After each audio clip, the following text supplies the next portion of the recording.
Bismillahirrahmanirrahim.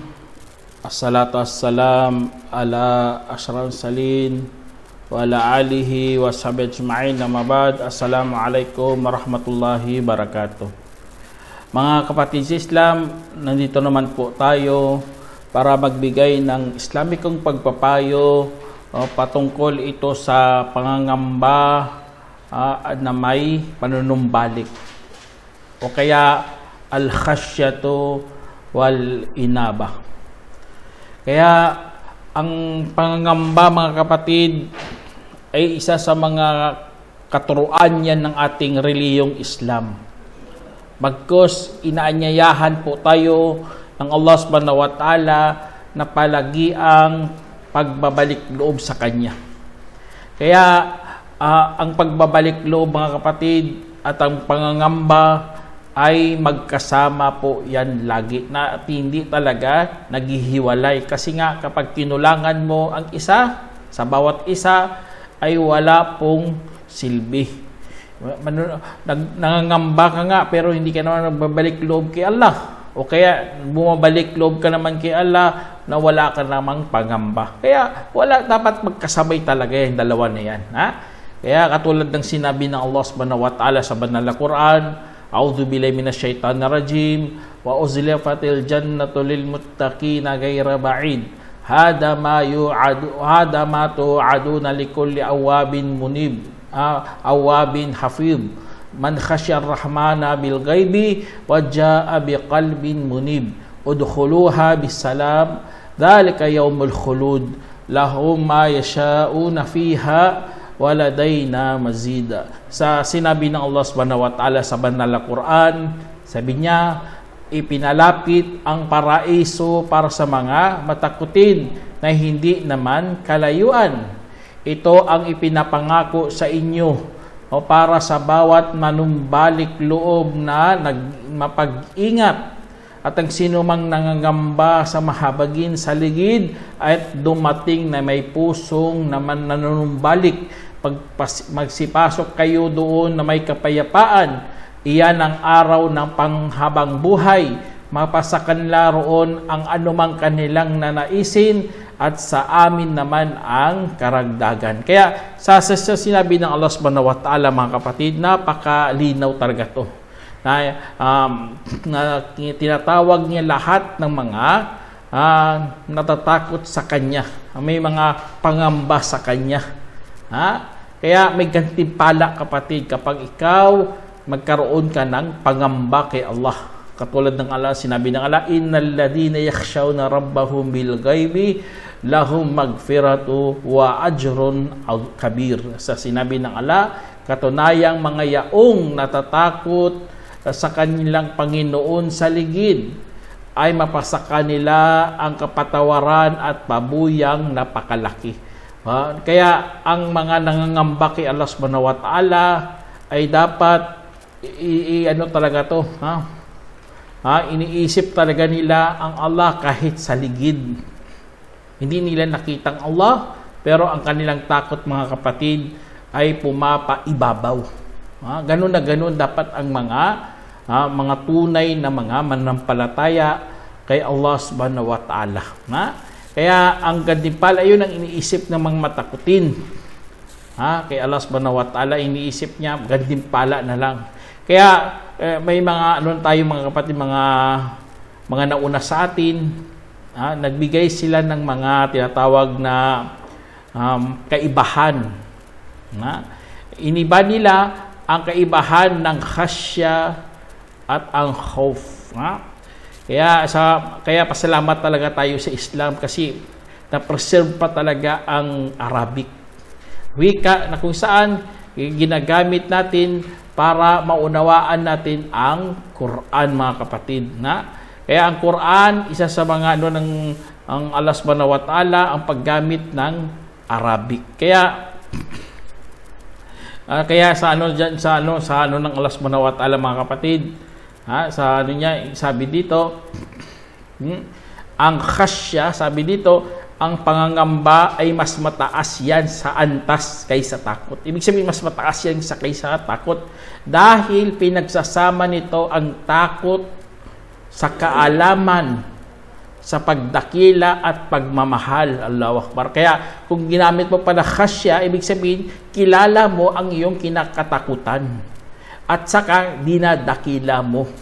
Pero kung gagamitin mo khawf o takot lang, kahit sino na lang katatakutan mo, ngunit wala siyang kasamang pagdadakila. Kaya yun po ang kaibahan ng khasya at ang khawf. Kaya yun ang isa sa mga pinakamagandang katuruan sa atin. Kasi gumagamit tayo ng Arabic. Kaya dahil doon, mga kapatid, yun ang isa sa mga natin. Kaya ang kaalaman na mayroong takot, na mayroong pagmamahal kay Allah, yun ang ating bigyan talaga ng diin. Kasi ito tinatawag nating pangangamba. Nangangamba ka kay Allah. Ibig sabihin, natatakot ka na mayroong pagmamahal at pagdakila sa lumikha sa iyo. Allahu Akbar. Kaya napakaganda, mga kapatid, kasi ito po lahat po gawain ng puso.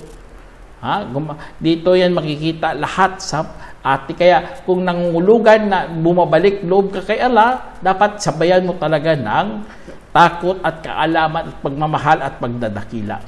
Kaya ang Propeta Muhammad SAW, ang ating huwaran, mga kapatid, sa pangamba kay Allah. Katulad sa sinabi dito na inulat ni Aisha radhiyallahu anha, dati ang mensahero sallallahu alaihi wasallam kapag mag-utos sa kanila ay uutos mula sa mga gawain na kayang-kaya nilang gawin. Kanilang sinabi, hindi kami katulad mo, o mensahero ng Allah.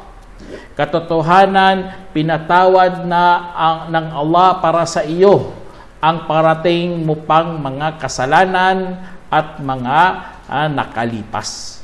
Kaya ikinagagalit niya ito hanggang sa makita ang galit sa kanyang mukha. At pagkatapos ay sasabihin niya, ako ang pinakamatakutin kaysa sa inyo, ang pinakamaalam sa inyo tungkol sa Allah. Tingnan nyo, ganun na ganun ang pagkasabi ng ano. Kasi nga, ang mga utos ng mahal natin Propeta Salam, kayang-kaya natin yan gawin. Basta haluan mo lang ng pangamba kay Allah. May matiis, magkaroon ka talaga ng pagtitiis. Kasi ang propeta, tao rin katulad natin. Sumusunod din sa katuruan ng Islam. Kaya, ibig sabihin, kung kaya niya, kaya rin natin yan. Kaya ang huwaran ng Propeta Salam sa ating mga sa sunnah. Kaya pinag-aralan natin ang kapamaraanan ng propeta, kanyang sunnah.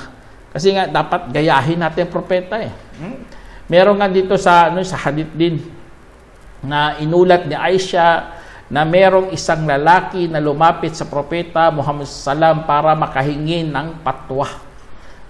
Habang nakikinig siya mula sa likod ng pintuan, saka sinabi niya, "O mensahero ng Allah, naaabutan ako ng pagdarasal habang ako ay nasa kalagayan ng junub. Mag-aayuno pa ba kaya ako?" Kaya't sinabi ng Propeta Salam, naaabutan rin ako ng pagdarasal habang nasa kalagayan ng junub. At saka nag-aayuno pa rin ako. Kaya sinabi niya, hindi ka namin katulad, o mensahero ng Allah. Talagang pinatawad na ng Allah para sa iyo ang parating mo pang mga kasalanan, gayon din ang mga nakalipas. Kahit kanyang sinabi, sumpa man sa Allah, tunay na ako ay umaasa na magiging pinaka nangangamba kaysa sa inyo para kay Allah, at ang pinakamaalam sa inyo sa anumang aking kinakatakutan. Isinalaysay ni Muslim. Kaya dyan sa hadith na yan, patunay talaga ito, mga kapatid, na kailangan nagkaroon talaga tayo ng pangamba kay Allah subhanahu wa ta'ala. Kasi nga, ginawa ng mahal nating propeta. Kaya pangangamba ay nagdadala sa atin sa pagbabalik loob. Yun ang purpose ng takot, mga kapatid, ang pangamba. Para makabalik loob tayo kay Allah. Maramdaman natin ng ating Diyos, naramdaman natin ang ating pagmamahal kay Allah. Kaya, meron nga sinabi si Allah subhanahu wa ta'ala dito, sabi niya, ang Allah ang nagpapadala na pinakamahusay na salaysay sa aklat na nagkakahawig na paulit-ulit para manginginig roon ang mga balat ng mga yaong nangangamba sa kanilang Panginoon. At pagkatapos ay lumalambot ang kanilang balat at mga puso tungo sa pag-alaala kay Allah. Iyan ang patnubay na ginagabayan sa sino mang kanyang nanaisin at ang sino mang iniligaw ng Allah, kung gayon ay walang anumang makagabay para sa kanya. Kaya tignan nyo, kapag nangangamba para tayo mga kapatid, lumalambot ang ating mga balat, pati na rin ang iyong puso. Ganun na ganun. Yun ang epekto, kasi yun ng pagbabalik loob natin kay Allah, na merong takot. Kasi nga, kailangan natin yan. Kaya, merong pabuya rin si Allah subhanahu wa ta'ala. Ang pabuya ay katulad din sinabi dito, innama tundiru man ittaba'a dzikra wa khashya ar-rahmana bil ghaibi fabashshirhu bimagfiratin wa ajrin karim. Sinabi ng Allah, tanging binabalaan mo ang sino mang sumunod sa paalaala at nangamba sa mahabagin sa ligid. Kaya't balitaan mo siya ng maganda tungkol sa kapatawaran at marangal na biyaya. Kaya mayroong mga biyaya ang Allah subhanahu wa ta'ala. Kaya nagkakaroon tayo ng takot. Kasi nga gusto natin magkaroon ng pagpapala at makamit natin ang biyaya ng Allah. At sa sobrang takot mo na mga kapatid, insyaallah, madali kang matuto ng Islam. Yun ang isa sa mga lihim sa pag-aaral. Ang pag-aaral, kailangan merong kang pangangamba sa Allah. Ibig sabihin, kailangan mong matuto na merong magandang asal. Ibig sabihin, merong kang takot kay Allah subhanahu wa ta'ala.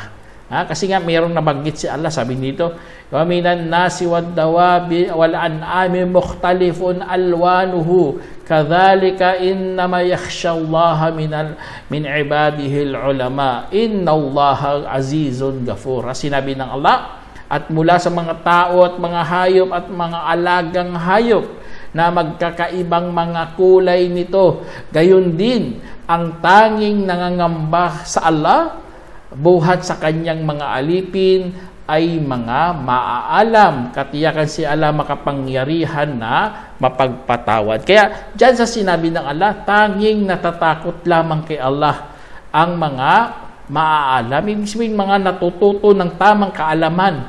Yun po ang mga may takot kay Allah, may pangamba kay Allah. Kaya inutos din kay Prophet sallallahu, sabi ng Allah, fadhakkir inna nafa'ati dhikra sayadhakkaru may yakhsha. Sinabi ng Allah, kaya't magpaalala ka kung ang paalala ay merong pakinabang, dahil makakaalaala ang sinumang nangangamba. Tingnan, nangangamba, sinumang nangangamba kay Allah, yun lang po ang makakaalala. Kaya kung napansin nyo ang mga Quran, ang hadith, paulit-ulit lang. Kasi nga ang nakakaunawa lang na ang mga taong may pangamba kay Allah subhanahu wa ta'ala. Kaya ganun ang isa sa mga magandang katuruan sa atin. At sinabi rin ng Allah subhanahu wa ta'ala, inna fi dhalika la'ibrah liman yakhsha. Sinabi ng Allah, katiyakan sa mga ganito ay talagang aral sa sinumang nangangamba. Kaya nangangamba tayo mga kapatid. Kaya yun ang tunay na ugnayan. Kung gusto mo talaga matuto, iugnay mo ang kaalaman sa pangangamba. Para maging tunay na kaalaman yan ng isang tao. Kasi ang mga tao may takot talaga kay Allah, yun lang po ang mga kabilang sa mga mayroong natutunan sa reliyong Islam. Kaya inuuna natin lagi ang takot kay Allah eh. Kasi nga ganun ang tunay na mga mananampalataya. Nangangamba sila, wala silang pinapangambahan maliban lang kay Allah. La yakhshawna ahadan illa Allah. Wala siyang pinapangambahan bukod lamang kay Allah subhanahu wa ta'ala. Kasi nga ang Allah karapat dapat nating katakutan. Katulad ng sinabi ng Allah, wa takhshawnahum fallahu ahaqqu an takhshawhu in kuntum mu'minin. Kung gayon, si Allah ang karapat dapat ninyong pangangambahan kung kayo nga'y naging mga manampalataya. Tingnan nyo, kung kayo nga'y naging mga manampalataya. Kung tayo naging manampalataya, karapat dapat talaga natin pangambahan ang Allah subhanahu wa ta'ala. Ganun na ganun. Kasi nga, ang pangangamba, mga kapatid, alam naman natin yan eh. May mga paglayo sa kasalanan, bumabalik sa pagka-original niya, o minsan umaabot ka pa nga sa pagiging ihsan. Kasi nga, ganun ang antas ng pangamba kay Allah subhanahu wa ta'ala. Pati nga puso nanginginig kapag ikaw meron ka ng takot kay Allah. Katulad ng sinabi ng Allah subhanahu wa ta'ala, innal ladina hum min khasyati rabbihim mushfiqun, alladina hum bi ayati rabbihim yu'minun, walladina hum bi rabbihim la yushrikun, walladina yu'tuna ma ataw wa qulubuhum wajilatun annahum ila rabbihim raji'un, ulaika yusari'una fil khairat wa hum laha sabiqun. Sinabi ng Allah, katotohanan, ang mga yaong nangamba sa kanilang Panginoon ay nababagabag. At mga yaong sa mga palatandaan ng kanilang Panginoon ay naniniwala. At mga yaong sa kanilang Panginoon ay hindi nagtatambal. At mga yaong nagbibigay sa anumang naibigay sa kanila habang ang kanilang mga puso ay nanginginig na talagang patungo sila sa kanilang Panginoon na nanunumbalik. Magkagayon sila ang mga magpaligsahan sa mga kabutihan at mangunguna rin sila para rito. Tingnan nyo, nanginginig ang kanilang mga puso, mga kapatid. Ganon na ganon maggagawin ng pangamba kay Allah subhanahu wa ta'ala. Pati nga mga mata lumuluha sa pangamba kay Allah subhanahu wa ta'ala kapag inaalala mo ang may kapal. Allahu Akbar. May hadith nga dito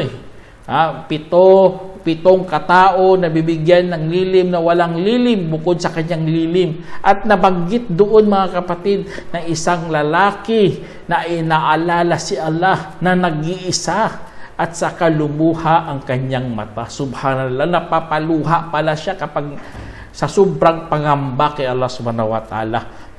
Meron nga kadugtumir pa nga iba dito kapag inakit siya ng babae na may katayuan at kagandahan at saka kanyang sinabi, inni akhafullah, tunay ako'y natatakot kay Allah. Kaya yun ang bunga ng pangamba natin kay Allah, para mailayo rin natin ang ating sarili sa mga kalaswaan, sa mga kasamaan, lalo na ang parusa sa araw ng paghuhukom.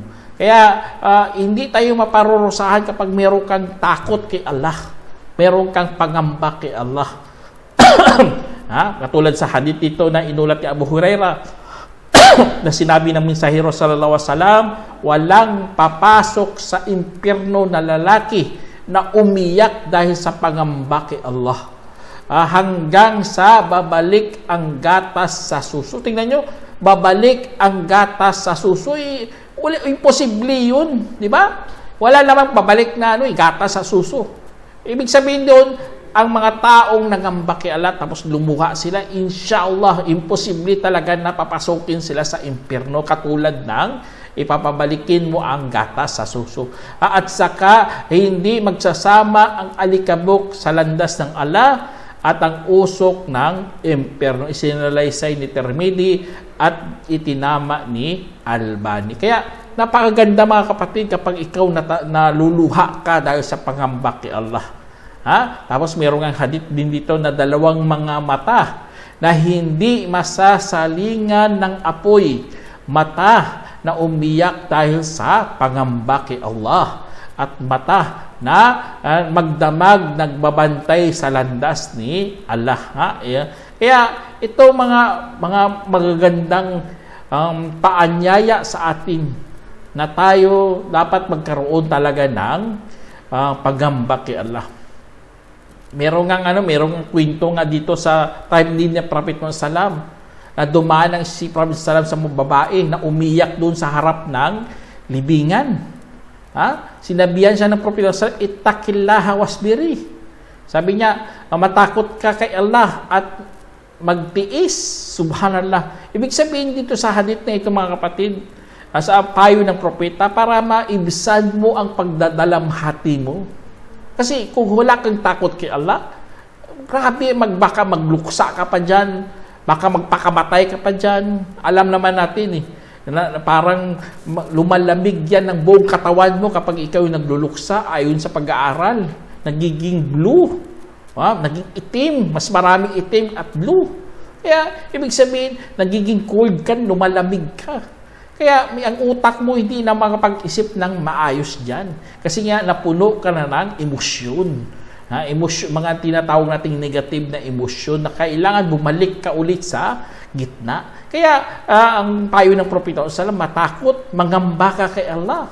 Kaya dagdagan natin sana ng takot ang ating puso para kay Allah subhanahu wa ta'ala. At mayroon ding sinabi rin si Allah subhanahu wa ta'ala mga kapatid, alladhina yastanibuna al-kaba'ira wal fawahisha illa al-lamam inna rabbaka wasi'un maghfirah wa huwa a'lamu bikum in ansha'akum minal ardi wa id antum ajinnatun fi butuni ummahatikum fala tuzakku anfusakum huwa a'lamu biman ittaqa. Sinabi ng Allah subhanahu wa ta'ala, yao mga umiiwas sa mga malalaking kasalanan at mga kahalayan maliban sa mga maliliit. Katotohanan, ang iyong Panginoon ay malawak sa pagpapatawad.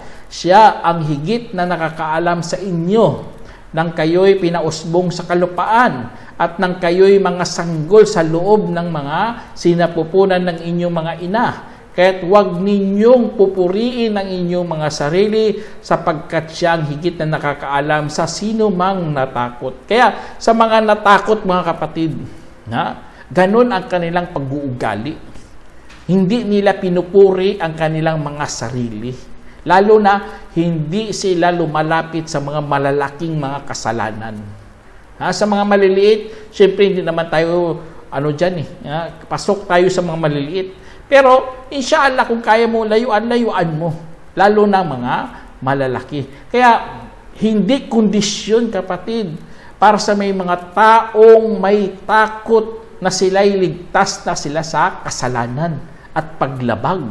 Bagkus sila ay kabilang rin sa mga taong nakakalimot, nagiging pabaya, nagkakamali at nagkakasala at natatakpan rin ang kanilang mga puso dahil sa mga kasalanan. Ngunit sila po ay madaling nagbabalik loob sa Diyos at umiiwas kaagad sa mga malalaking kasalanan na walang halong pagkukunwari o kaya pagyayabang o kaya panamuti lamang sa kanilang mga sarili na wala namang ikhlas. Subhanallah. Ganun po mga kapatid, hindi tayo ligtas sa kasalanan.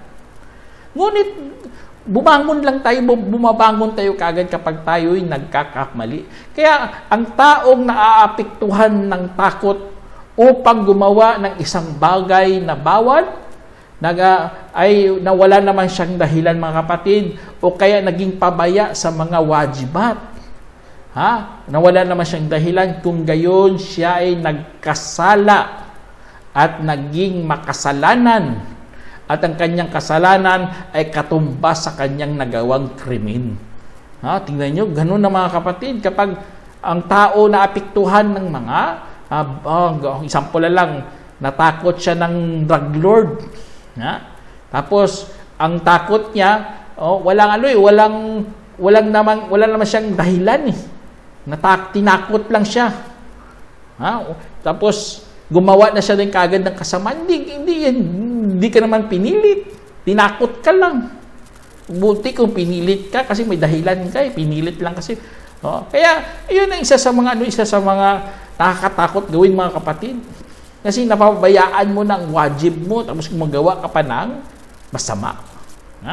Kaya, sana, natin to, bigyan talaga natin ng takot ang ating mga sarili. Kasi kadalasan sa takot, mga kapatid, makagawa siya ng kasalanan katulad ng ginawa ng mga mapagkunwari. Katulad sa sinabi ng Allah Subhanahu wa Ta'ala, kaya't makikita mo ang mga yaong merong sakit sa kanilang mga puso na nagmamadali sa kanila habang sinasabi, nangangamba kami na baka matatamaan kami ng mga kasawian. Kaya't marahil ang Allah magdadala ng pagkawagi o pangyayari mula sa kanyang piling. At saka maghihinayang lang sila sa anumang kanilang inilihim sa loob ng kanilang mga sarili. Kaya ang mga mapagkunwari, mga kapatid, lumalapit kaagad yan sa mga kuffar, sa mga hindi Muslim. Humingi ng tulong doon. Kasi nga natatakot sila sa mga kapwa nila Muslim, sa mga Muslim na mga malalakas ang pananampalataya. Kaya huwag natin gayahin ng mga mapagkunwari, mga munafikun.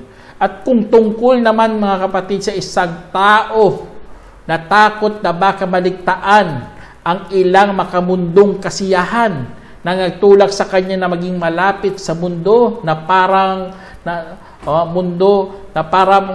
nahihiya siya kung hindi niya gawin. Tingnan nyo, ganun ang iba natatakot lang siya, baka mapahiya siya, o kaya iyon ang kanyang inaasahan. Kung gayon, siya po ay nahulog sa maliit na shirk, nakagawa siya ng shirk, kasi nga nagpakaalipin siya sa mundo. Subhanallah. Sana ilayo tayo na kay Allah Subhanahu wa Ta'ala. Kaya, ang takot yung kanyang pangamba. Baka maano siya, baka hindi na siya bibigyan ng pera, natatakot na siya, baka hindi na siya maging masaya. Nagpaalipin ka sa mundo. Subhanallah, nakagawa ka ng maliit na shirk. Alam naman natin maliit na shirk. Kasalanan lang yan. Pero dapat layuan mo pa rin kasi baka pupunta sa malaking shirk. O kaya kung tao na dinala siya sa pagsamba para sa mundo, upang gagawa rin siya ng mga bagay na nagpapawalang bisa sa Islam, kung gayon siya ay nakagawa talaga ng kufur, pagtatakwil. Kaya, auzubillah, mga kapatid, example na lang, takot ka dumaan kasi may pusang itim dyan. Kufur yan, sa totoo lang. Kahit tinatawag natin, kasi naniwala ka na sa Quran, tapos itatakwil mo pa kasi natatakot ka sa pusang itim. Subhanallah. Kaya wala kaya mga mga kapatid, katulad siya ng kaso ng mga taong natatakot sa mga tao kagaya sa takot nila kay Allah. Katulad rin ng pagkatakot ng mga mahina sa mga taong malulupit hanggang sa sumunod sila sa kanilang relihiyon. Kaya nararapat sa kanilang kaparusahan sa impyerno kasama nila. Ganun mga kapatid. Kaya sana ang ating pangamba para lamang kay Allah. Ngunit kung may takot ka, natural na takot, sample na lang, meron kang nakitang mabangis na hayop, na masama talagang tingin sa iyo, tapos natakot ka, basta hindi ka dinadala sa paggawa ng masasama o kaya makagawa ng mga bawal, ay walang problema po yan, kapatid. Kasi natural yan, natakot. Pero kung dinala ka naman sa masama, hindi ka na magsasala kasi may asong tahol ng tahol, hindi yun dahilan, mga kapatid. Kaya mo naman magsala sa bahay mo. Kung sabi mo sa masjid, kailangan sa masjid, palusot pa lang yan. Dinala ka ng yung pangamba sa pag-iwan mo sa mga wajibat. Kaya tama talaga ang turo sa atin na manugbalik tayo kay Allah. Katulad ng sinabi ng Allah, wa anibu ila rabbikum wa aslimu lahu min qabli ay ya'tiyakumul adhabu thumma la yunsarun. Sinabi ng Allah, at manumbalik kayo sa inyong Panginoon at magpasakop rin sa Kanya bago darating sa inyo ang kaparusahan at pagkatapos ay hindi na kayo matutulungan. Kaya dapat ang takot natin uudyok sa atin sa pagbabalik loob kay Allah subhanahu wa ta'ala. Kaya ang panunumbalik natin kay Allah, mga kapatid, ay kailangan manumbalik ka rin sa paggawa ng kabutihan. Ibig sabihin, sa pagsunod. Layuan mo na ang mga masasama mong gawain. Yun ang tunay na pagbabalik loob. Mga tinatawag nating inaba. May mga kaakibat siya. Hindi lang nanumbalik ka sa Diyos tapos gagawa ka pa rin ng masama. Hindi ka pasok sa panunumbalik sa Diyos. Alam nyo, mga kapatid, pinapabalik tayo lahat ni Allah subhanahu wa ta'ala. Kasi nga, may mga tao na nagmalabis sila sa kanilang sarili. Katulad ng sinabi ng Allah, "Qul ya ibadiyalladhina asrafu ala anfusihim, la taqnatu min rahmatillah, innallaha yaghfiru dhunuba jami'a, innahu huwal ghafurur rahim." Sinabi ng Allah, sabihin mo, o aking mga alipin na yaong nagmalabis sa kanilang mga sarili, huwag na kayong mawawalan ng pag-asa mula sa habag ni Allah. Katotohanan si Allah nagpapatawad sa lahat ng mga kasalanan, tunay na siya ang mapagpatawad na mawain. Kaya mawain po si Allah subhanahu wa ta'ala. Pinapabatid sa atin ang kanyang pagmamahal at pinapaalala sa atin ang kanyang mga magandang katangian. Kasi nga, tayo po ay mga alipin at siya po ang Panginoon. Kaya ganun na ganun, mga kapatid, ng kanyang kapangyarihan. Ganun ang kanyang magandang pag-uugali. Kaya kung sino man nanunumbalik kay Allah na mayroong pangamba, gagabayan talaga ng Allah subhanahu wa ta'ala.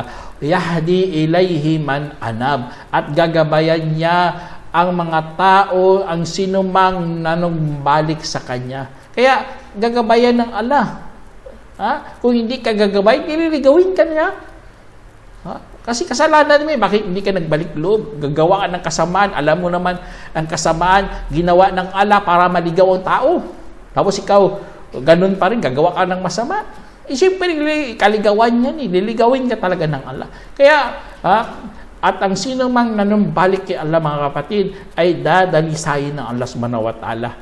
Katulad sinabi ng Allah, waqfuhu faqul hal laka ila an tazakka wa ahdiyaka ila rabbika fatakhsha. At saka iyong sabihin, nais mo bang dalisayin ang iyong sarili at gagabayan kita tungo sa Panginoon at saka ikaw ay matatakot. Kaya matatakot, mga kapatid, na kailangan natin ng ganito, mga pangamba. Ang ating pangamba kay Allah subhanahu wa ta'ala, napaka-importante para magiging mapanatag po ang ating mga puso.